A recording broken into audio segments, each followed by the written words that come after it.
جس بیٹی نے کہا لا الہ الا اللہ محمد رسول اللہ، وہ بیٹی اب تیری بیٹی نہیں رہی، وہ محمد کی روحانی بیٹی بن گئی۔ اور وہ محمد کیسے برداشت کر سکے ہو محمد کی بیٹی اور جائے غیر کے سامنے، پروفیسر کے سامنے تیری بیٹی لچکر دے رہی ہے اور دنیا کی وزیروں کو سلامی دے رہی ہے۔ مسلمانوں یا تو اندرا گاندھی والا تاج پہناؤ بیٹیوں کو، محمد کا کلمہ چھڑا دو، اگر محمد کا کلمہ پڑھاتے ہو تو کالجو سے نکال کر چار دیواری میں بند رکھو تاکہ محمد روزے میں خوش ہو جائے۔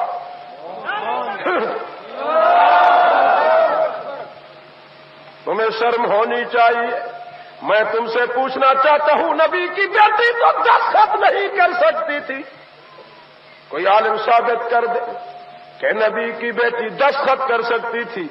اگر قیامت کے میدان میں تمہاری بیٹی کا دامن پکڑ لے فاطمہ الزہرا کہ میں یونیورسٹی کے اندر گئی تھی، میں کالج کے اندر گئی تھی، میں نے کسی غیر محرم سے سبق سیکھا تھا، میں نے کوئی دنیا کا ہنر سیکھا تھا جو تو نے سیکھا، اور تم غیروں کو سلامی دیتی رہی، ننگے سر ان کے سامنے کھڑی رہی، اور تم نے اپنی عصمت کو لٹایا، میرے ابے محمد کو روزے میں تڑپایا، تمہیں حیا اور شرم نہیں آتی؟ اب تم کہتی ہو کہ میں محمد کی بیٹی کا چہرہ دیکھوں گی۔ خدا کی قسم کر کے کہتا ہوں، جس مسلمان کی بیٹی کے چہرے کو غیر محرم کی نگاہ نے چھوڑا ہے، وہ قیامت کے میدان میں محمد کی بیٹی کا چہرہ نہیں دیکھ سکتی۔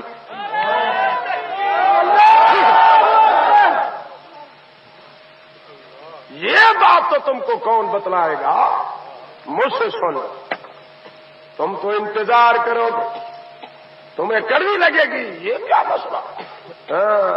یہ تو چھپا رکھا نا ادھر سے، دل دکھا ہوتا ہے نا۔ کیوں؟ بڑے بڑے داڑے والوں کی کالج پڑھتے ہیں، آپ یہاں رہتی ہیں، بیٹی کراچی یونیورسٹی میں پڑھتی ہے۔ شرم کرو، جب تم بازار سے ایک پاؤ گوشت کا خریدتے ہو تو اپنے ہاتھ پر ننگا نہیں لا سکتے، اس پر تو کپڑا کاغذ ڈال دیتے ہو تاکہ کوئی آنے والی چیز اسے ضرب نہ دے، یہ چھین کے نہ لے جائے۔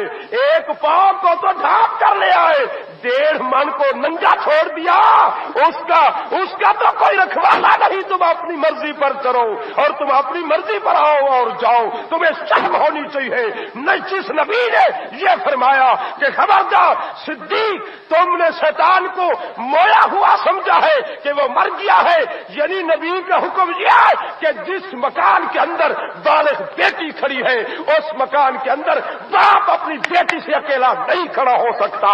جب نبی نے یہ فرمایا تو یہ کہاں سے یہ قانون نکلا ہے کہ تم کلمہ محمد پر پڑھو، تیری بیٹی کراچی میں یونیورسٹی کے داخلے دے اور تم یہاں پاکستان کی سرزمین میں لاہور کراچی میں، لاہور اور ملتان میں جہاں زندگی بسر کرو، وہاں تیری عزت کو عصمت کو کودے لوٹے، محمد کو روزے تڑپاؤ، یا کلمہ چھوڑ دو، یا کلمہ چھوڑتے ہو تو کلمہ والے کی لاش ہے۔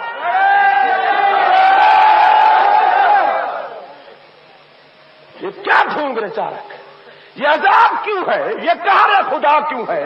جس دن کے تم اور ہم بغیرت اور تجوس بنے ہیں، اس دن کی اللہ تعالیٰ کی قہاری ہم پر مسلط ہو۔ کوئی وزیر اعظم کا قصور نہیں، کوئی بھٹو کا قصور نہیں ہے۔ جب قوم کے بد کردار، بد عملیاں، بد طوفانیاں یہ عروج پکڑتی ہیں، پھر اللہ تبارک و تعالیٰ انہیں سزا دیتا ہے۔ یہ ہمارا عملی نمونہ ہے جو ہمارے سامنے ہے۔ اب چیخ چلا رہا ہو، اب جدید ماحول کا کیا ہے، ذہن کیا ہے، ان کا نظریہ کیا ہے؟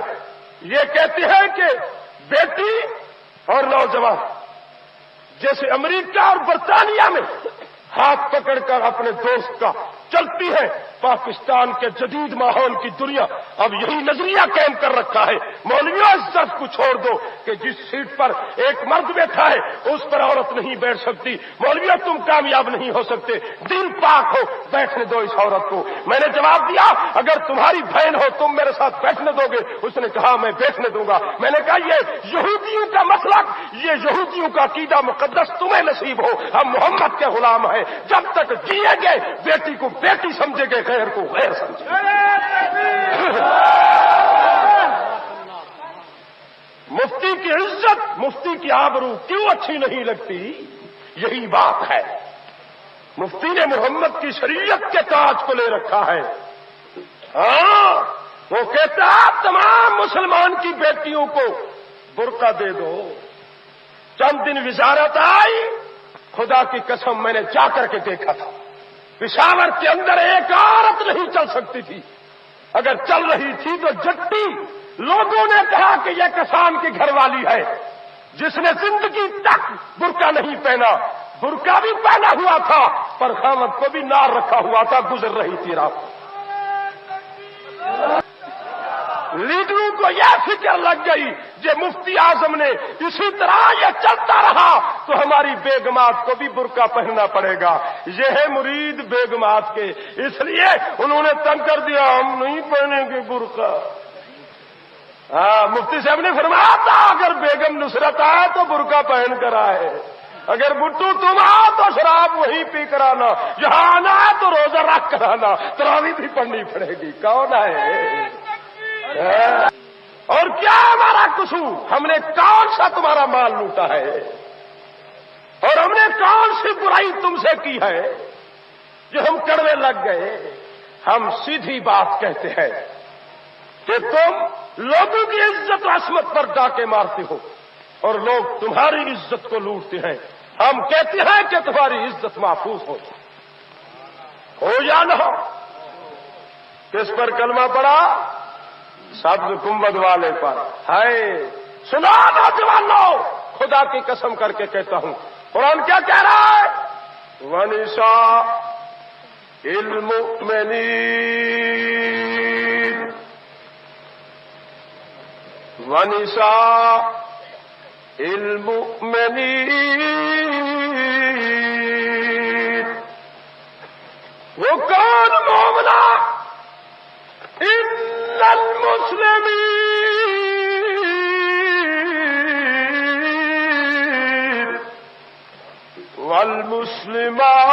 والمسلمات والمؤمنین والمؤمنات والقانتین والقانتات۔ مسلمان بھی فرمانبردار کہ گھر والی بھی فرمانبردار۔ جب مسلمان صحابی گھر سے نکل کر سفر کا ارادہ کرتا ہے، دوسرے دن گھر والی کا بھائی دروازے پر پہنچ گیا، دستک دی اور اس نے کہا من دق الباب، کون ہے دروازے پر؟ اس نے کہا بی بیا میں تمہارا بھائی ہوں، دروازہ کھولو۔ بی بیا نے جواب دیا ٹھہر جاؤ میں دروازہ نہیں کھول سکتی۔ پوچھا کیوں؟ بھائی تمہارا بہنوئی سفر کو چلا گیا ہے، میں نے ان سے پوچھا نہیں تھا کہ میرا بھائی آئے تمہارے گھر میں آنے دوں یا نہ، اجازت نہیں لی۔ اب مجھے شرم آتی ہے کہ میں خدا اور رسول کو کیسے منہ دکھاؤں۔ اللہ کے لیے تم باہر کھڑے ہو کر بات کرو، جب آئے گا پوچھو گی، کہے گا تو گھر میں آنے دوں گی، اجازت نہیں دے گا تو پھر بھی نہیں آنے دوں۔ بیوی آج جلدی کرو، تمہاری اماں جی نے تمہیں سلام دیے، ابے جی کا آخری وقت ہے، قریب المرگ پڑا ہے، اماں نے حکم دیا جاؤ بہن کو لے آؤ، اگر آخری چہرہ دیکھنا چاہتی ہے تو باپ سے کلام کر لے، چہرہ بھی دیکھ لے۔ بہن کی آنکھوں سے آنسو آ گئی، کہتی ہے بیٹے جا میری امی کو سلام کہنا، میرے ابے کو سلام کہہ دینا، اللہ کا حکم ہے الرجال قوامون علی النساء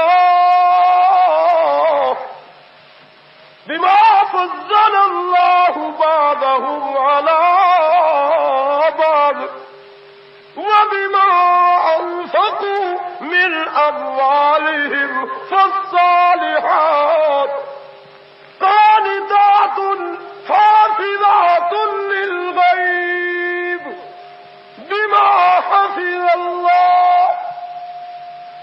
جس دن کے میرے ابے نے میرا نکاح میرے گھر والے سے کیا، مجھے شادی کر کے دیا، بیاہ میرا ہو گیا، اس دن سے میرے ابے کا میرے سے رشتہ ختم ہو گیا تھا۔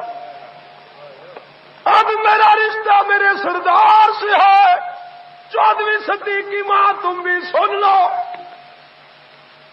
کہتی ہے کہ باپ مرتا مر جائے جب تک خاوند مجھے شوہر اجازت نہیں دے گا، سردار اجازت نہیں دے گا، اپنے باپ کا چہرہ نہیں دیکھ سکتی۔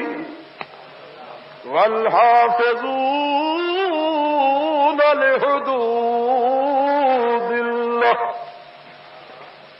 اس قرآن کی حد کو کیسے توڑوں اور باپ کے رشتے کو آ کر کے جوڑوں؟ میری غیرت ایمانی برداشت نہیں کر سکتی۔ جاؤ میری ماں کو کہو، نہیں آ سکتی۔ یہ آتی کیوں نہیں؟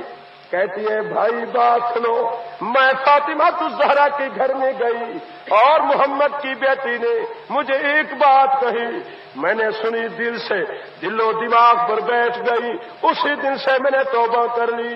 میری محمد کی بیٹی نے مجھے یہ بات اور مسئلہ سنایا کہ جب میرا نکاح ہوا علی شیر خدا سے، میرے ابے رحمت للعالمین نے جب مجھے اٹھا کر علی کے گھر میں کھڑا کیا تو میرے ہاتھ کو پکڑا، فرمایا بیٹی فاطمہ۔